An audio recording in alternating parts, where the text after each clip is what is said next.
ဘုရားကြောကြဖို့တဲ့ဒီမှာတညရေစင်ထားတဲ့ပဲရဲ့ပြီးလို့ရှိရင်ကြက်တော်နီရဲ့ဂျင်းရံမျိုးသီးစိမ့်ကြက်တော်ဖြူမဆလာစဒီမှာတော့ဗာရှမ်းနန်ပေါ့နော်ရှမ်းနန်တုံးထားပါတယ်ပြီးတော့ရင်တော့ကိုကောင်းပါတယ်ပြီးတော့တင်ရမရှိဘူးပြီးလို့ရှိရင်ရွှေလေးပြအကြုံပေါ့အဲ့ဒါလေးကိုတုံးပြီးတော့ဘုရားကြောကြမှာဖြစ်ပါတယ်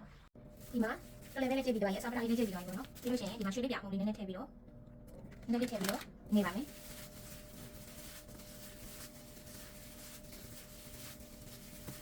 ထားမယ်ပေါ့နော်နေပြီးတော့ထပ်ထားမယ်ဒီဟာကိုပေါင်းကြီးစီလေးပေါ့နော်ကလေးပဲလေးအစာပလာလေးမဆလာလေးစားလေးအဲ့ဒါတွေကိုနေပြီးတော့ရွှေလေးပြအုံလေးနဲ့ရောနေပြီးတော့ခဏထားပါမယ်နေပြီးကကြလို့ရှိရင်နှက်ထားပါမယ်ခဏလောက်အဲ့ဒီမှာစီပူးလာပြီးဆိုရင်ရောင်လေးလာဖို့စနွေးလေးထည့်ပါမယ်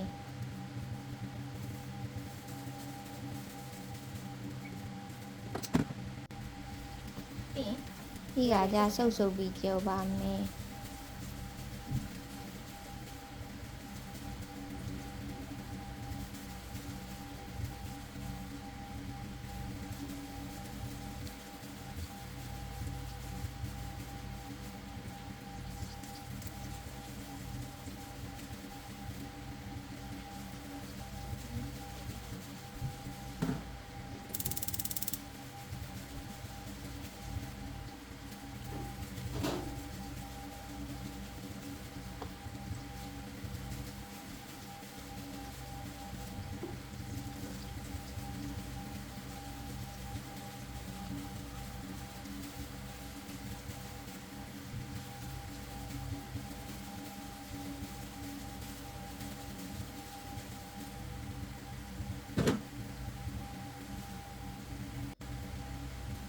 ကြောပြီးတဲ့အခါမှာတစ်ဖက်လန်ပြီးတော့ဒါအနေထားပေါ့နော်အနေထားအဲ့လိုလေးဖြစ်လာပါတယ်